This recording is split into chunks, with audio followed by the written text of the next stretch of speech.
মা, আমার ছেলের স্বামী। কি ব্যাপার অপু, এই ভিখারি ছেলে তোমাকে মা বলে ডাকলো কেন? এই ভিখারির বাচ্চা, যা এখান থেকে। বাবা, উনি তোমার মা না, তোমার মা তো মরে গেছে।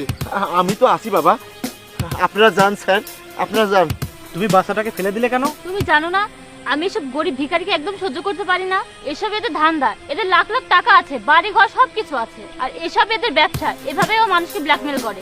এই তুমি এসব কি বলছো? এত কিছু থাকলে উনি বাচ্চাকে নিয়ে ভিক্ষা করবে কেন? স্যার, ম্যাডাম ঠিকই বলেছে, ওই যে বললো ধান্দা।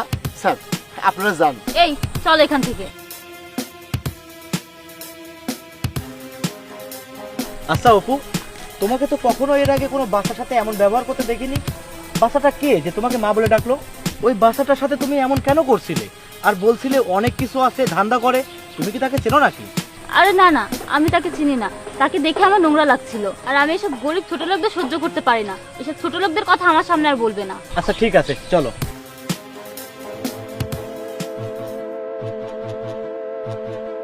আরে ভাই, কেমন আছেন? হ্যাঁ ভাই, ভালো আছি। ভাই, ওই দিন আমার গার্লফ্রেন্ডের খারাপ ব্যবহারের জন্য আমি দুঃখিত, কিন্তু আপনি এতটুকু একটা ছোট বাচ্চাকে নিয়ে এভাবে রাস্তায় রাস্তায় ভিক্ষা করেন কেন? আর ওর মা কই? আর ও আমার গার্লফ্রেন্ডকে মা বলছিল কেন? ওর মা নেই, ওর বয়স যখন 6 মাস তখন ওই দুধের বাচ্চাকে রেখে ওর মা আমাকে ছেড়ে চলে গেছে। আচ্ছা ভাই, আমার গার্লফ্রেন্ড আপনাকে দেখে ওইসব কথা কেন বলছিল? ভাই, সে সত্যিই বলেছে, এক সময় আমার টাকা পয়সা গাড়ি বাড়ি সব কিছুই ছিল, কিন্তু আমার কপাল দোষে আজ আমি রাস্তার ভিক্ষুক। পেটের দায়ে এই ছোট্ট বাচ্চাটাকে নিয়ে এই রাস্তায় বসে মানুষের কাছে ভিক্ষা করছি। কেন, কি হয়েছিল আপনার? আর ওর মা কেন চলে গেল? ভাই, ওর মার জন্যই আজ আমার এই অবস্থা। ওর মা খুব মেধাবী ছিল, কিন্তু খুব অহংকারীও ছিল। ভাই, আমার ব্যবসা বাণিজ্য অনেক কিছু ছিল, আর সেই জন্যই ওর মা আমাকে বিয়ে করেছিল। আমি ওর মায়ের সব ঝামেলা মেনে নিতাম। ওর মা বিদেশে উচ্চশিক্ষার সুযোগ পেয়েছিল। এই শুনছো, আমার তো কানাডায় যাওয়ার সুযোগ হয়েছে। আমি উচ্চশিক্ষার জন্য কানাডায় যেতে চাই। আরে অবশ্যই যাবে, সমস্যা কিসের? সমস্যা তো আছে। আরে কানাডায় যেতে আমার ব্যাংক অ্যাকাউন্টে অন্তত 50 লাখ টাকা থাকা দরকার। এত ব্যালেন্স আমি কোথায় পাবো? আর আমার তো কেউই নেই, তুমি সেটা জানো। আর ওখানে থাকতেও তো অনেক খরচ হবে। আমি 2 বছর পর কাজ করতে পারবো, এতদিন তো আমার খরচ চালাতে হবে। আরে তুমি একদম ভেবো না তো, সবকিছু ব্যবস্থা আমি করে দিব।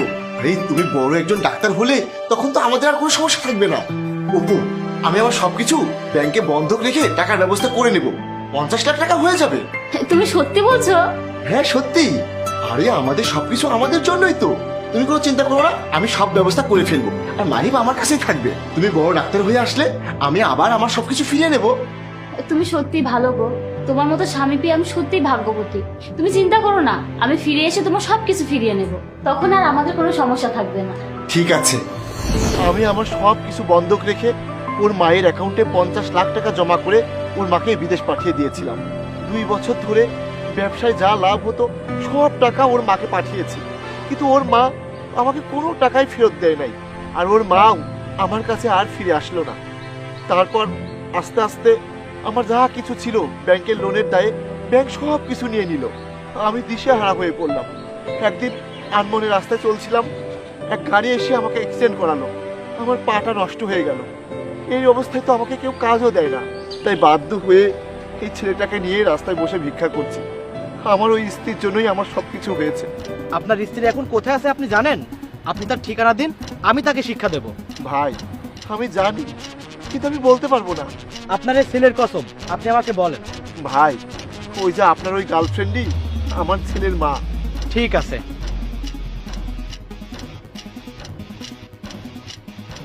অপু, তুমি এই ভিখারির সামনে আবার আমাকে ডেকেছো? সে কোনো ভিখারি না, সে তোমার স্বামী। আজ তোমার জন্যই তার এই অবস্থা। আর তুমি এতটা অহংকারী যে তোমার জন্যই সে সবকিছু হারিয়েছে। আর তুমি তাকে ছেড়ে চলে গেছো, আর তোমার এখনো অহংকার কমেনি। তুমি তোমার এই নিষ্পাপ মাসুম বাচ্চাটাকে রেখে চলে গেলে। তুমি এতটা খারাপ? আরে তুহিন, তুমি এগুলো কি বলছো? এসব মিথ্যা কথা। এই চুপ, আমি সব শুনেছি। তুমি তোমার স্বামীর খারাপ অবস্থায় তাকে রেখে যদি চলে যেতে পারো, তাহলে তো কাল আমার খারাপ অবস্থায় তুমি আমাকে রেখেও চলে যেতে পারো। তোমার মতো মেয়ে আমার স্ত্রী হতে পারে না। আমি তোমাকে বিয়ে করব না। তুহিন, তুমি আমাকে ক্ষমা করে দাও। আমার কাছে না, তোমার স্বামীর কাছে ক্ষমা চাও, তোমার এই সন্তানের কাছে ক্ষমা চাও। আমাকে তোমরা ক্ষমা করে দাও। ভাইয়া চলুন, আজ থেকে আপনারা আমার কাছে থাকবেন, আপনাদের আর ভিক্ষা করতে হবে না, আর তুমি কোনোদিন আমাদের কাছে আসবে না। ভাইয়া চলুন।